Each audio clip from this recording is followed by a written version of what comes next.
But I would go somewhere and I would start smiling at people. I would ask them how they are, and I would start being very interested in them. And I would just ask a lot of questions, and I would let people talk about themselves. People walk around with a very full bucket. It's full of frustrations and things that didn't work out and anxiety, misspent dreams.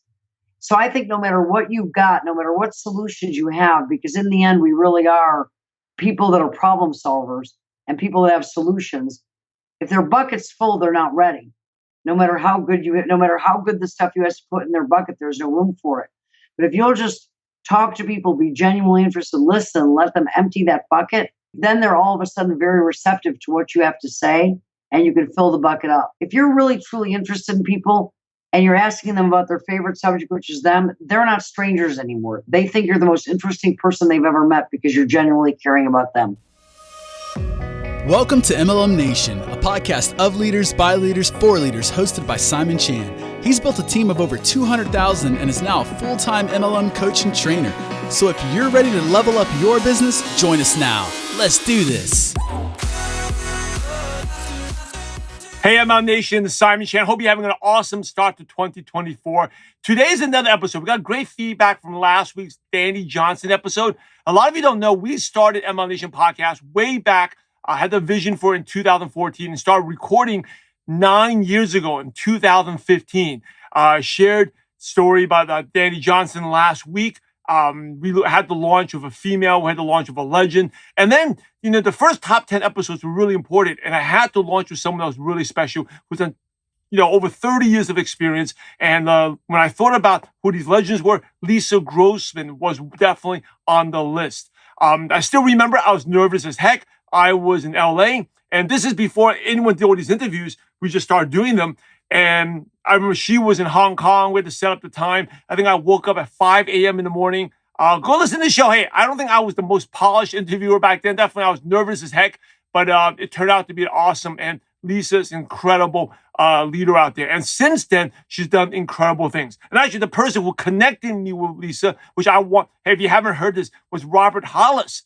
He was, again, in the first 10 episodes as well. He actually, once I interviewed Robert, he said, hey, you got to talk to my friend Lisa. We connected, and it was awesome. So I know that this was recorded in 2015, but the principles are timeless. And I mentioned this in last week's episode. The leaders, it doesn't matter how things change, whether it's face-to-face, whether it's hotel meetings, one-on-one in the coffee shop, one-on-one on the Zoom, or messaging, or social media. It doesn't matter how the platform has changed. We're going back from 40 years ago to how internet changed everything, to how social media, now TikTok, Instagram is changing things, and now AI is changing things. But the principles and the psychology, what makes people want to buy from you, what makes people want to join from you, is the same. Because the one thing that hasn't changed is humans. And this is a relationship business. So I want you to take you back to these timeless classics. By the way, if you don't know, you can get all of these. It's actually a separate podcast because we've done so many of them. I believe it's Apple. It forces us to make a separate podcast. It only goes up to 300 episodes. So for episodes 1 to 300, just search MLM Nation Archives and you see all the original episodes out there. And then you can also find it on the website, mlmnation.com/podcast. Or just click on the podcast tab when you go there and you see a complete list of every episode we've done. So anyway, enough talking from me. Let's go back to this timeless classic featuring industry legend. And since then, she's done so many things, Lisa Grossmann. MLM Nation, this is Simon Chan, and I'm fired up to bring our special guest today, Lisa Grossmann. Lisa, are you ready to make it happen? I am ready to make it happen. Lisa Grossmann began her business career working in a family-owned traditional business. In 1988, she was introduced to network marketing. Lisa had the good fortune to be part of a company that in the late 1980s and early 90s was a starting point for where some of the greatest network marketing professionals of today began their careers.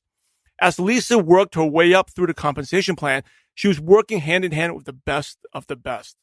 Today, Lisa is known throughout the industry as an elite professional. She and her business partner, Curtis Broome, are black diamonds with an international company and have an organization of more than 150,000 worldwide, generating a 7-figure annual income. In early 2008, Lisa and Curtis co-founded Your Vision Partners Incorporated. Together, They continue to consult for multiple companies on domestic and international expansion, product development, and operations, as well as provide in-depth training for executives, top field leadership, and their teams on what it takes to be successful in network marketing. Lisa, I've just given MLM Nation a brief intro, so please share more about your background and how you came across network marketing. Well, boy, you make it sound so good. We've just been kind of having fun. Network marketing, I sort of have had two phases to my career. I started, like many people do, very traditionally, I would say, in 1988, I guess, was my first exposure.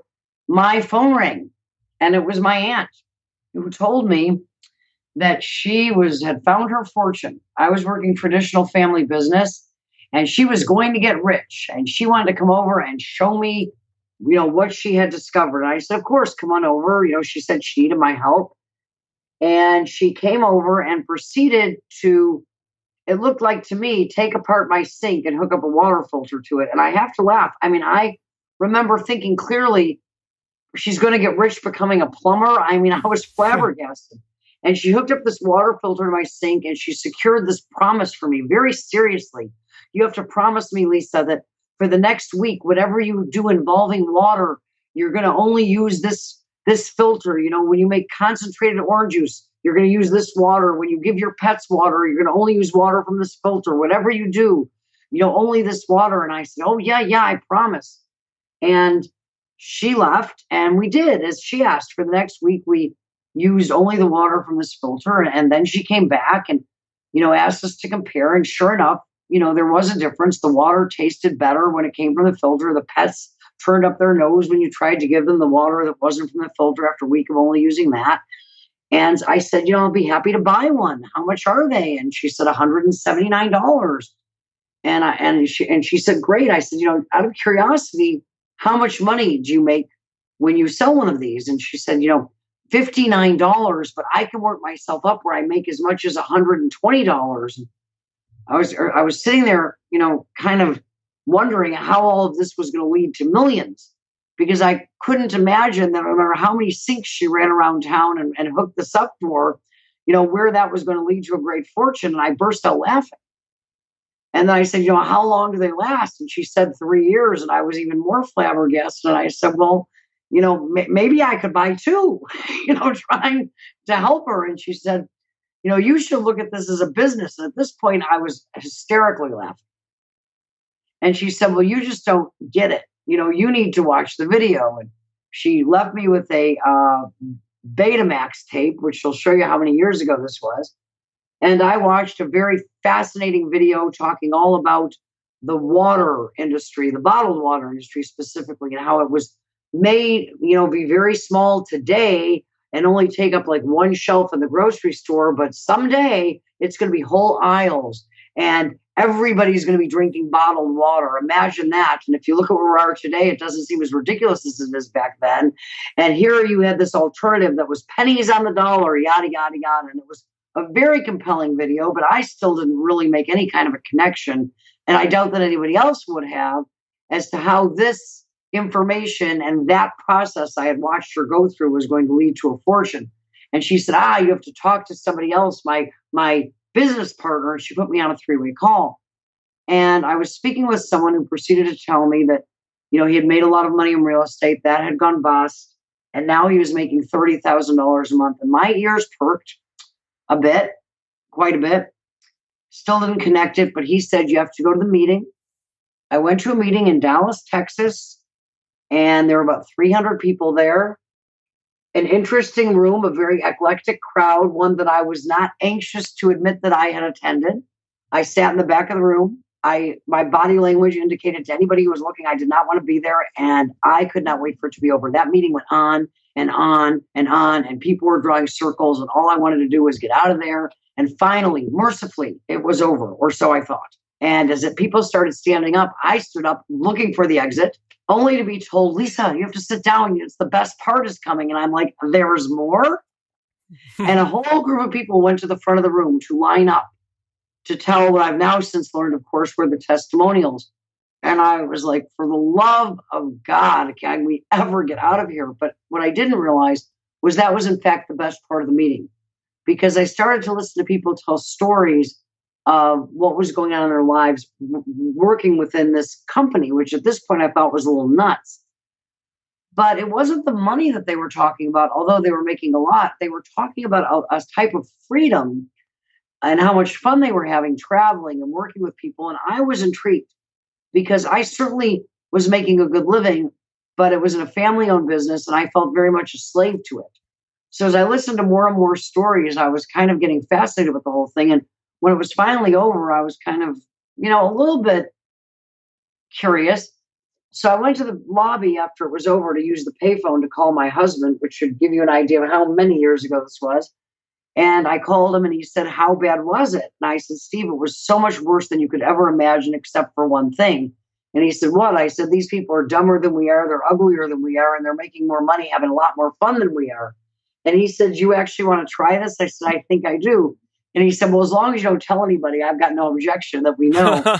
And as you come to realize, learn about network marketing, that proved more difficult than it was when I agreed to it. But that was sort of the beginning of what has been an amazing and incredible 27 years, or however long it's been, 28 years since. And I got involved on a part-time basis. And I use the words part-time, Simon, very, very tongue-in-cheek, because it was part-time and that I had not given up my regular business. But I was very serious about what I was doing. And I worked and I studied, and I discovered very early on that I absolutely could not stand network marketing. I hated it. And I did everything you could imagine to do wrong. But I couldn't quit at that point because I don't like to admit that things have beaten me. So I had a great and nefarious master plan. I was going to get to the top, and then I was going to quit, because then nobody could say I quit because I couldn't do it. I could say that I quit because I didn't like it, which at that point was very much the truth. I didn't just not like it. I couldn't stand it because I didn't understand it. Right.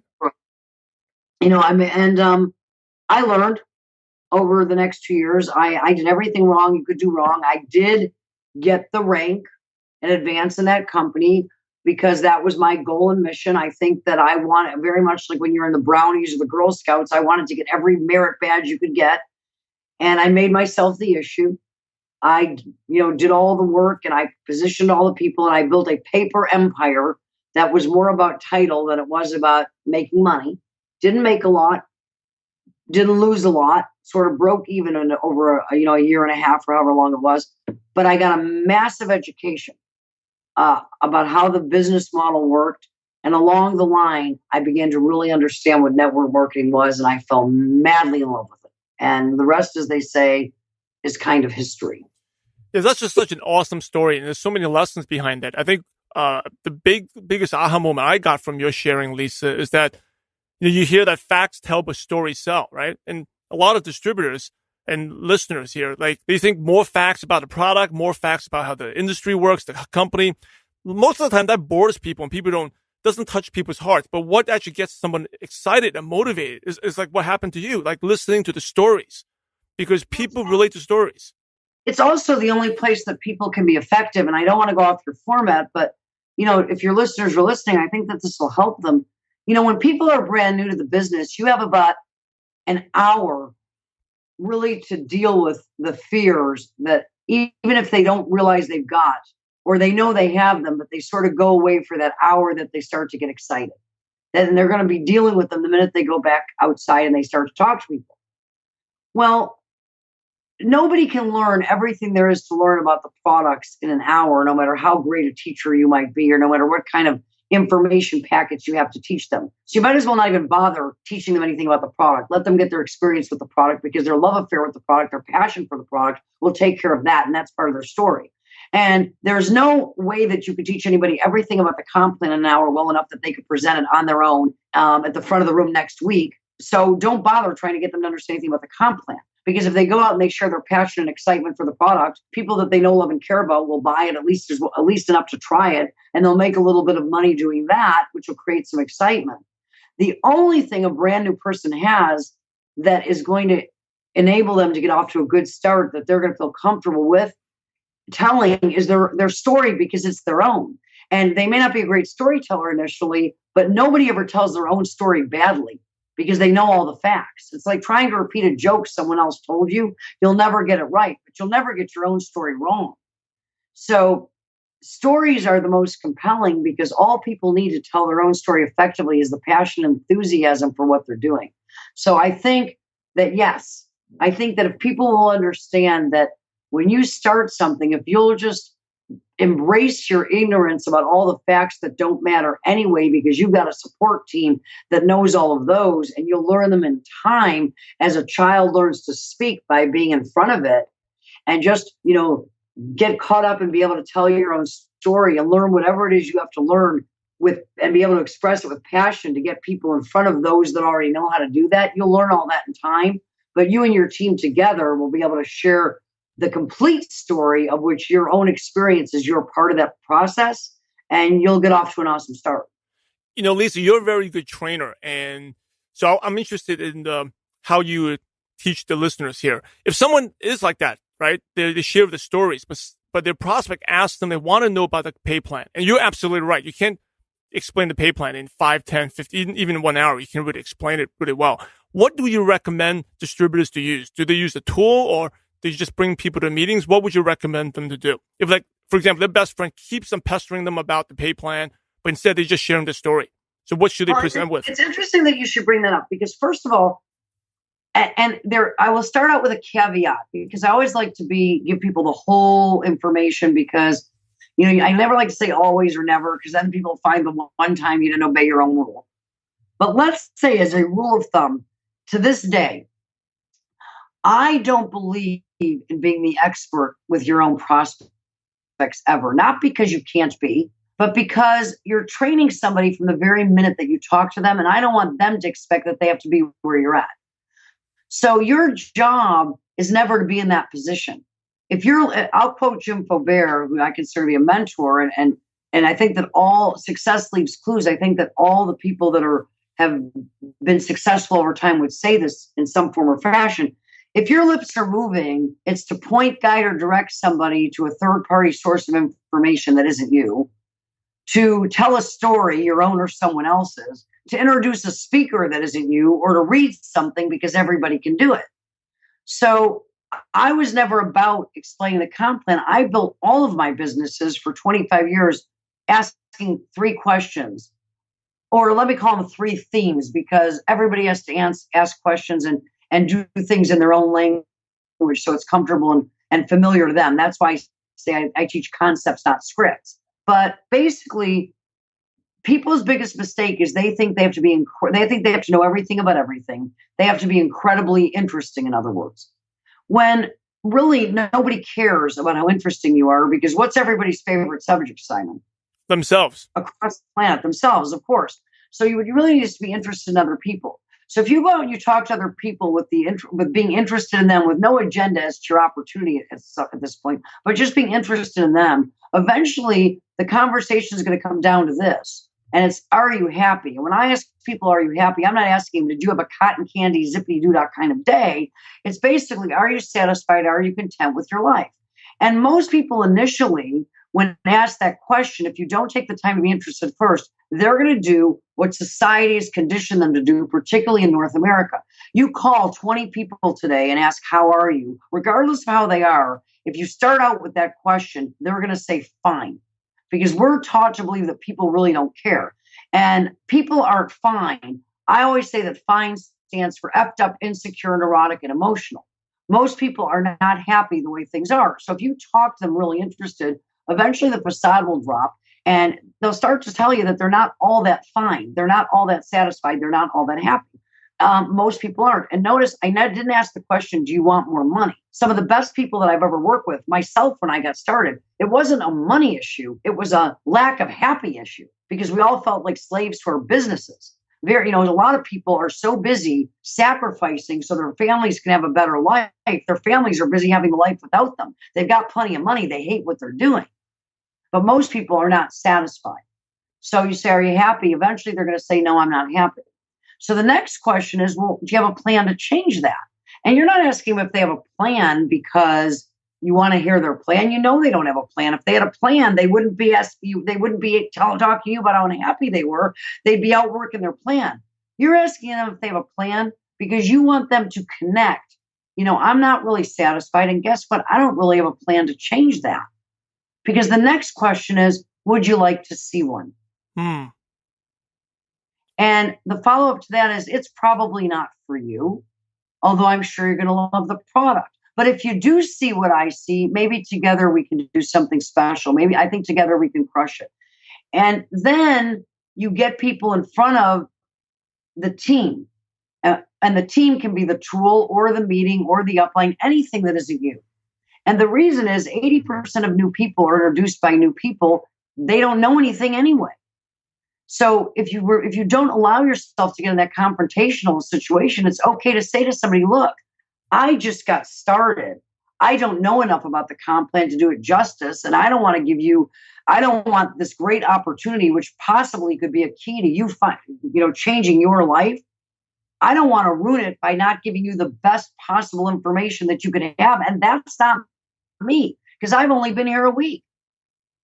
Because for people to really believe, hey, I'm with this company that's the greatest company in the industry, the only one with good products, the only one with a good pay plan, that's ridiculous in 2015.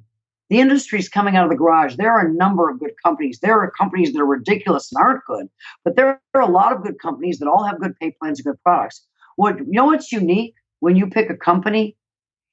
It's if you want to work with me, and the great support team, the group of people that I truly believe are going to be able to help me and my family change our lives, the only place that you can get that team of mentorship and where we can work together is this company. And if you want to make a good decision, whatever decision you make for you, yes or no, based on all the information that I was able to make my decision with, I've got to get you in front of this team. And so you can understand what I saw. Make sense? I love it. You're a really good trainer. And by the way, I love the FINE. Thank you. Can you repeat what FINE stands for? That is really good. Effed up, insecure, neurotic, and emotional. I love it. And that's so true. And you're right. When you ask people on the street, how you doing? Everyone says, I'm great. But deep down, no one is really great. Nobody. What are some key concepts that you teach? Because I really like the way you teach and share. You said you don't really teach scripts, but you teach concepts. What are some of them? Without going into detail, but if you can list them out. Okay.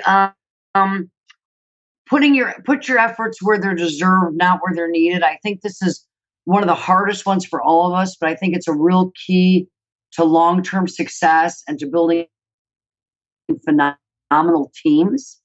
I think that that's important.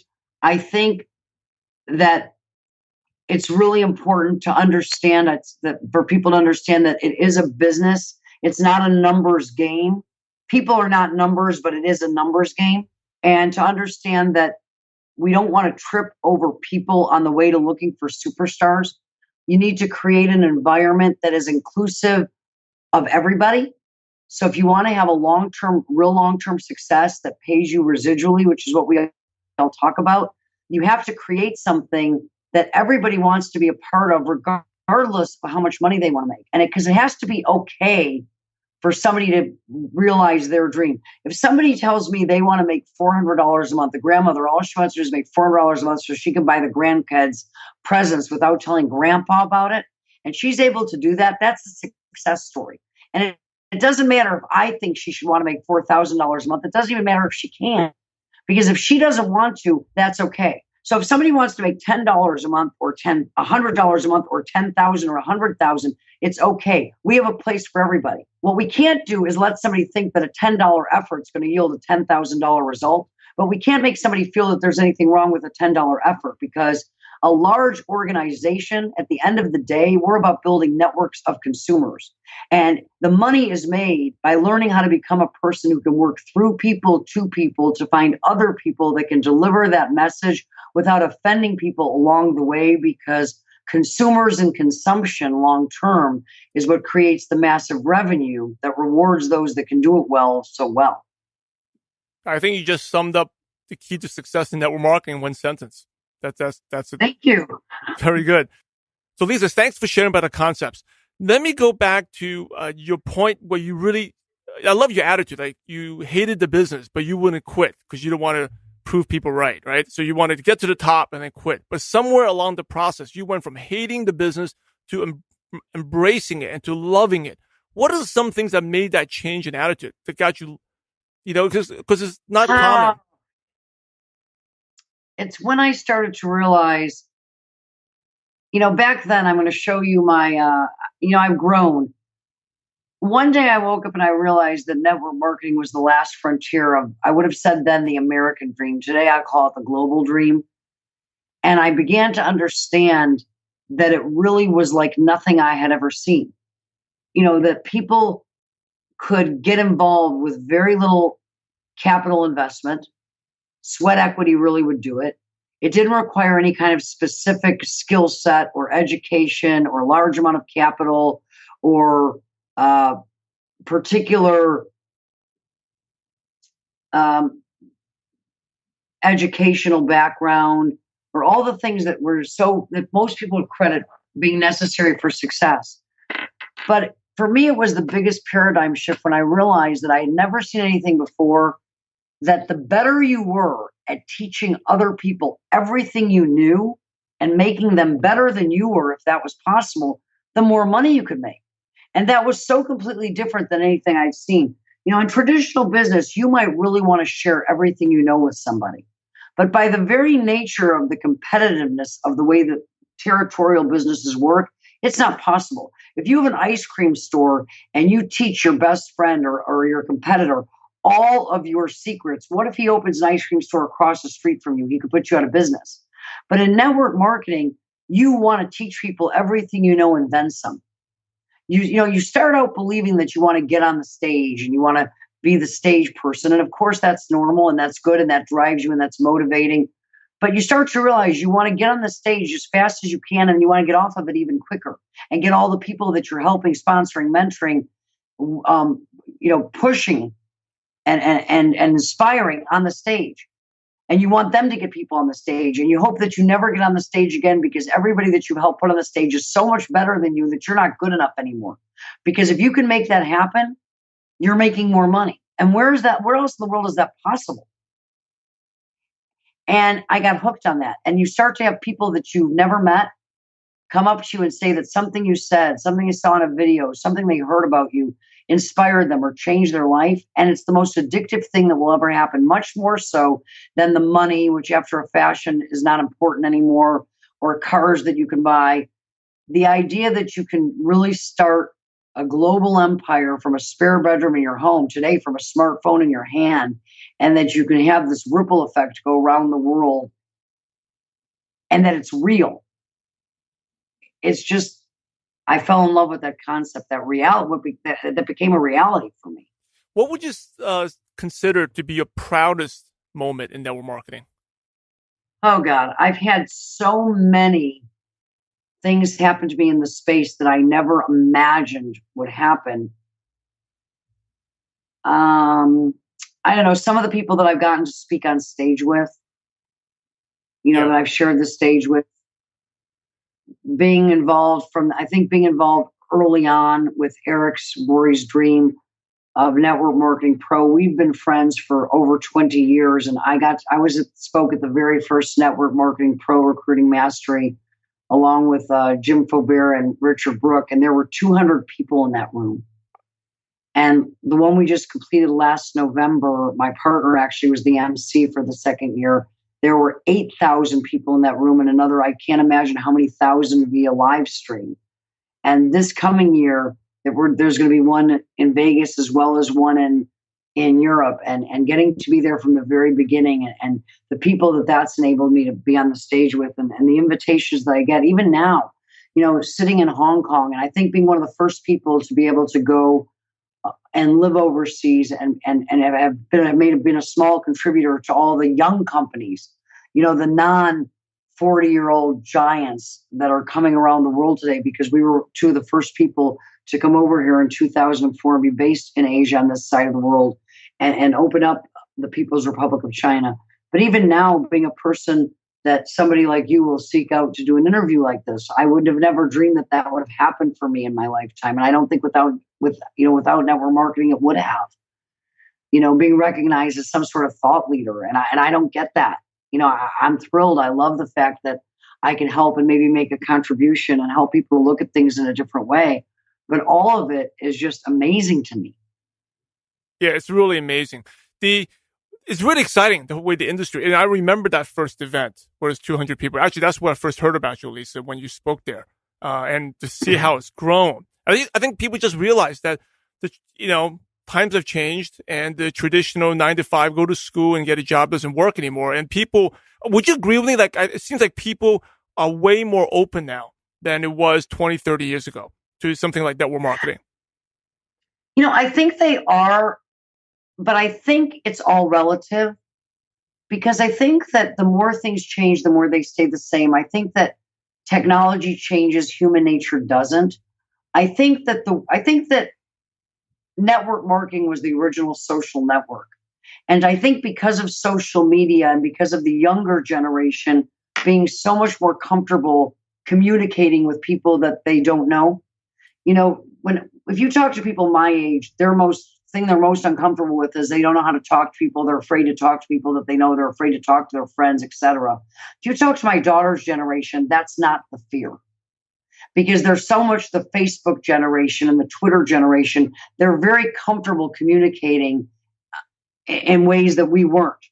So I think that a lot of that has pushed its way into network marketing. So I think that people are more open in general to the entrepreneurial spirit than they were 25 years ago. I think people are really coming into their own, realizing that the model of letting somebody else determine what your worth is, or letting your future be vested in someone else's hands, is probably not all that it was cracked up to be.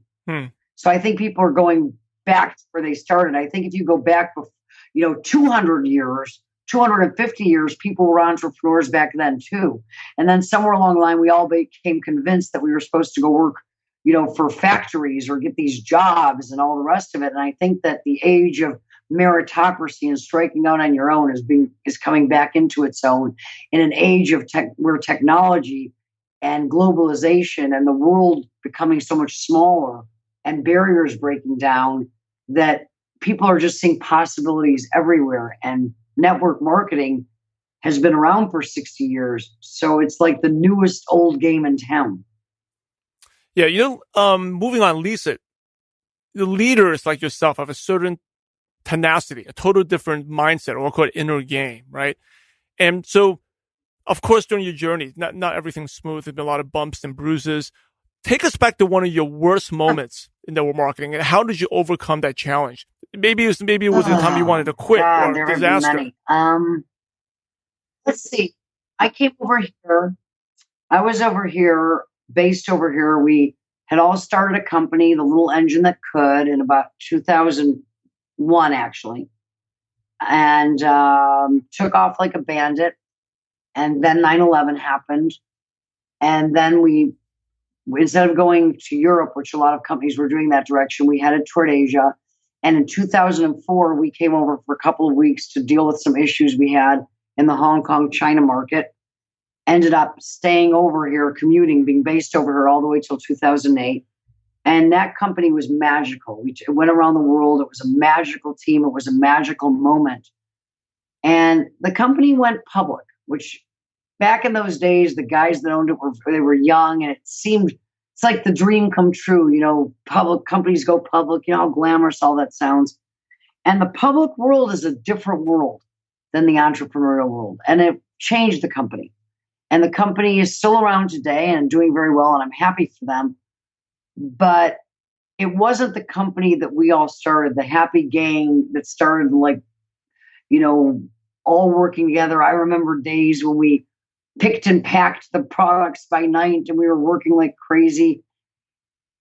And it was one day waking up and realizing that it wasn't the company that we all started. And slowly but surely, all the founders and all the people that were there, myself included, it just was the realization that our careers weren't going to end there. You start something and you've got a vision. It's the last thing you'll ever do. And it starts to go down a path that may be glorious and grand, but it's not your path anymore. You just start to not recognize it. It's a company that's going to make a lot of money, but it's just a company. It's not what you thought it was. So I think that at that point, I thought that I probably would never do this again. It was morally the most glorious point in my career because that was a Star Trekking company. It was the first to go around the world with a single comp plan and a single product line that was a modern company, not one of the older transfer companies from 40 years older or something. And I thought, been there, done that, got the t-shirt. So we did a lot of helping, consulting, help start some others, build some groups, but never thought that I would really ever feel that way again. So that was a heartbreaking moment. Didn't want to have the Michael Jackson Thriller syndrome where you're always chasing what you had in the past. But as you said, technology moves forward, the industry changes, and you wait long enough, and the next opportunity to Star Trek what's never been done before comes along. And here I am sitting in Asia working on the next, generation model version of it again. So we'll see. So here I am excited and thrilled again. But that was a heartbreaking moment. And the way that I dealt with it was to realize that you can't recreate if you chase. It's like first love. If you spend your whole life trying to recapture what you had with your first love, you may never find your greatest love. But if you can look at each experience, each new experience for what can this experience teach me and how can this be new and wondrous and not compare it to the last, then you can have great, wonderful things. And in the last 2 years, I have had the wonderful experience of dealing with world-class people. That's my new aha moment. If you want to have the greatest experiences of your life, the greatest career, the greatest growth, you spend your time as much as you can with world-class people. And everyone is world-class at something. And I think that when you realize what you're world-class at and you get away from that ancient thinking where, when you're in school, they say, work on your weaknesses. You're good at this. You have to work on this because you're not good at it. And that's a crock. You need to work on what you're great at and find other people that complement the things that you're not so good at and collaborate versus compete and build great teams of collaborative teams that together are world-class teams because everybody's identified what they're world-class at and nobody's petty. And when you do that, marvelous things happen. And I think that's been the greatest realization of the last couple of years. And that's why I tell people all the time, I don't know if the last couple of years have been the most profitable. My husband would have to tell me that because he manages that while I go around the world and have fun. But they've definitely been the most joyful. And I would have never thought that was possible. I love it. Lisa, you just summed up what MLM leadership is about. Leadership, work on your strength and surround yourself with people who complement you and deal with the weaknesses. Thank you for sharing that. It's really good.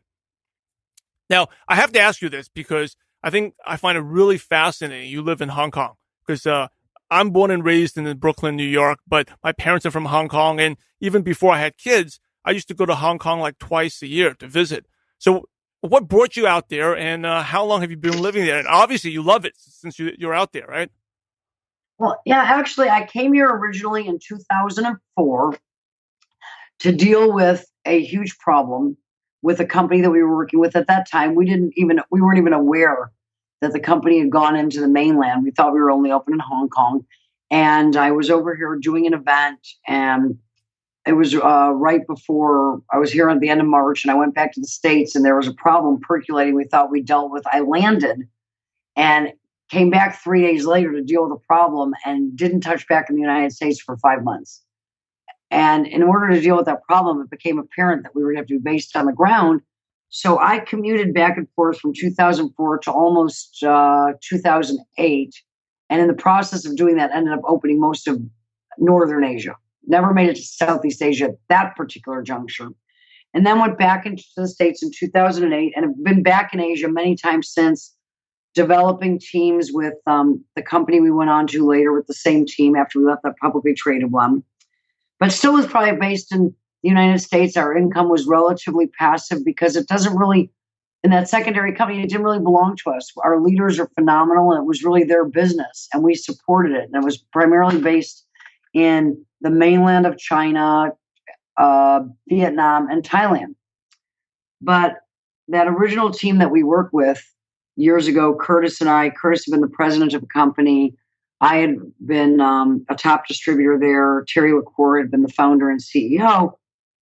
As I said, we're all kind of Star Trekkers. And a while back, Curtis and I have been in Europe helping some companies there and working with some teams. And we work with teams all over the industry and kind of share and just have fun. Terry had been going back and forth. He'd had some ideas about some things, and Curtis had it. He basically made a call and said, what would you think about getting the band back together again? And we had an idea for a company, Terry did, because he has a whole operation over here, and really a company that will eventually go around the world, I think, but it's starting with a greater China footprint. So we came over here to help launch a new company that is starting in the greater China markets. Hong Kong, Macau, Taiwan, will eventually, I'm sure, expand out to Singapore, Malaysia over time. And that's what's brought me back. So I left the United States on New Year's Eve. I landed on the 1st of January and have been here since. I'll be back in the States April 22nd for a month and then back here. And I would imagine for the next, 2 to 2.5 years, we'll be back a lot of speaking, a lot of stuff in the States, obviously, but I think we'll be based in Asia again for a while. That's so exciting. It's very exciting. It's wonderful. And with technology now, you can basically live anywhere. And we're doing this interview on Skype, and I'm in LA and you're in Hong Kong. It's just fascinating. Yeah, and I really love, that's one of the things I love about today versus 10 years ago. And I think that a lot of people don't appreciate all that is possible because of technology today. I think that a lot of people get caught up in it, old school, new school. And I think that's ridiculous. I think that there are things that work and things that don't, because I think people are people and it's all about relationships. I think that if the messaging is correct, technology gives you the ability for no money today to have wider reach more effectively, more efficiently around the world. And if the messaging is wrong, you can fail in Technicolor in front of a larger audience more quickly. But you can really be based anywhere you need to be based today to get the things up and running, and where you have to have physical presence, but you can operate and run businesses and work with teams and drive teams. And so, using technology, and then solidify it by personal appearance and have your base anywhere in the world that it needs to be at any given moment. And I think that that's overwhelming in many ways, but if you just break it down to its simplicity, it's amazing, how far we can reach and what you can do. Like you said, 7 o'clock in the morning where you are, 11 o'clock at night where I am, opposite ends of the world, and here we are. And who knows, by when this goes up, how many people will listen to it in how many parts of the world. Yes, definitely. Lisa, you have so much wisdom. I feel like I can talk to you for hours and hours, but we'll get into the almost 44-minute mark, so we have to wrap it up. Okay, so some really quick questions. What's one habit that's helped you become successful? Vision, I think. And I don't mean vision in an esoteric sense. I think the biggest challenge, if I had to break it down, with people not getting what they want, is realizing that we don't get what we want. We get what we picture. And I think that I have an ability to really see where I'm going. And when I don't, I'm okay with that. I've learned to not force it. I'm patient with the universe. If it's not clear to me, I'm okay, because I believe that if you keep talking to people, that the picture will become clear. And I tend not to move until it does, unless circumstances are such that you have to. And a lot of times people act as if they have to when they don't. What's the best piece of advice you ever got?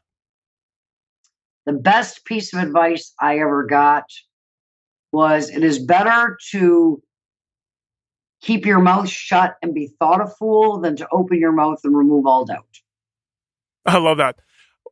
What's your favorite success quote? My favorite success quote, I am a big fan of Eleanor Roosevelt. And so I'm always going back and forth between her quotes, but I will say that my favorite success quote. I like the future belongs to those who believe in the beauty of their dreams. And I think that's very highbrow. But I think my favorite quote, as far as what somebody can learn something from, is that great minds discuss ideas, average minds discuss events, small minds discuss people. So I try to always be talking about ideas. Don't always succeed, but I try to aspire to that. I love that. And I'm going to write that down. And by the way, the MLM Nation, you can go to mlmnation.net, just type in Lisa, and then her show notes, her quotes, her contact info will pop right up. Do you have a favorite prospecting tool you use? Like a newsletter? Do you webinar or online videos? What do you use, Lisa? Actually, as I said, we talked about earlier, my favorite prospecting tool is those three questions. But if I had to talk about technology, I personally believe today that video is probably the thing that most people are going to have the most success with because it's the most accessible. Great. Do you have a favorite app you use or like an online resource like a Dropbox or Gmail you could recommend? I think Hangouts are great. I think Skype is great because I think it enables you to be sitting with somebody face to face without actually having to be there. But I will tell you, don't laugh. I like Good Think Inc., Sean Anker's website. I think that there's a million ways to learn how to do something. And I think a lot of people get caught up in thinking that their problem is they don't know how to do something. And there's learning how to do something simple. You can go onto Google and learn how to do anything by any expert for free at any given point in time. You can go to the bookstore and find 10,000 how to do anything books written by 10,000 experts, and they'll all give you a cookie cutter recipe that will enable you to do anything. But I think where most people need to work, and where I find I need to work, is the way we look at things and the way we think. So I tend to work and introduce people to things that maybe will help them clarify their thinking or look at things in different ways. Because I think if you want better answers, better results, you need to ask better questions or look at things from a different perspective. Because there's always a recipe you could follow to do something and get a better result. The question isn't how to do it. It's why aren't we following the recipe that we know will get us the result? What's one book you could recommend to MLM Nation? Okay, you're going to get mad when I tell you my favorite books, but if you want a book on network marketing, I think that the book that Eric Worre has written, Network Marketing Pro, is without exception the new standard, and I think it is going to be the standard for quite some time to come. It's simple, it's to the point, it's easy to follow, it's effective, and I think that for a network marketing specific book, it is in a class all by itself. And I think that's why it's so, it's been a runaway bestseller now for almost 2 years. But as far as the book that I think is my favorite book just for the entrepreneur, Oh, the Places You'll Go by Dr. Seuss. I love it. Simple. I love it. Simple but deep but profound. And MLM Nation, I know you love audio. So if you haven't already, you can get amazing free audiobook at mlmnationbook.com. That's mlmnationbook.com. And now for the last question, the $1 million question. Lisa, imagine you were forced to start all over again and you knew no one, but you had all your current knowledge, skills, and wisdom. What's the first thing you would do to find prospects and build an MLM business from scratch? I don't know anybody, so basically I've been dropped out of a plane and a parachute into like Des Moines, Iowa or something. Yeah, exactly. In Des Moines, Iowa.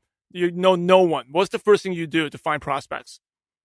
I would go somewhere there's a lot of people, mall, grocery store, library. It really wouldn't matter. But I would go somewhere and I would start smiling at people. I would ask them how they are, and I would start being very interested in them. And I would just ask a lot of questions, and I would let people talk about themselves. Because I think that people walk around with a very full bucket. It's full of frustrations and things that didn't work out and anxiety and dreams and, misspent dreams. So I think no matter what you've got, no matter what solutions you have, because in the end, we really are, people that are problem solvers and people that have solutions. If their bucket's full, they're not ready. No matter how good the stuff you have to put in their bucket, there's no room for it. But if you'll just talk to people, be genuinely interested, listen, let them empty that bucket, they're all of a sudden very receptive to what you have to say. and you can fill the bucket up. So I would just start asking. And surprisingly enough, if you're really truly interested in people and you're asking them about their favorite subject, which is them, they're not strangers anymore. They think you're the most interesting person they've ever met because you're genuinely caring about them. So that's what I do. Awesome. As we wrap up, do you have any last words of advice? And then what's the best way our listeners can connect with you, Lisa? Actually, I someday, one day, I'm going to have a list and all of that. But right now, I'm a techno idiot. But Facebook, you can follow me on my profile. You can become a fan of my fan page, and you can private message me. I return all my messages.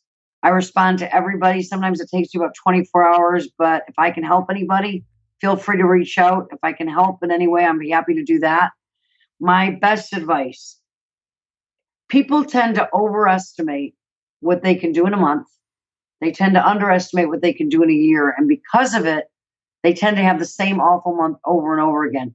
Give yourself time and give yourself a break and set realistic expectations. Forget the goals. Have huge, lofty goals. But if you manage your expectations and you manage the expectations of others and you don't, try to conquer the world in 30 days and you give yourself a year, but you have a plan for that year, you'll be amazed at what you can do. Because my experience is that if you'll just keep moving forward, you win the race because you'll outlast everybody else. One of my partner's favorite quotes, and I think this sums up network marketing, comes from Babe Ruth, and it says, "You can't beat the guy that just won't quit." MLM Nation, you are the average of the 5 people you spend the most time with. And today you've been hanging out with Lisa Grossmann. So keep up the momentum and go to MLMNation.net and type in Lisa at the search bar, and all the show notes will pop right up. In order to be successful in MLM, you must help others. So Lisa, thank you again for setting such a great example. We're grateful to you, and we appreciate you for having a positive impact on millions of distributors worldwide. Thank you so much for having me on. It's been a privilege and an honor, and I love doing it, and anything I can ever do to help. And Simon, thank you for doing what you're doing and for taking the time to provide the service and this content and bring all these great leaders to all these people that are looking for help. I really appreciate the contribution and the service that you're doing for the space and the profession. You're welcome, Lisa. It's been a blast, and good luck, and look forward to seeing you soon.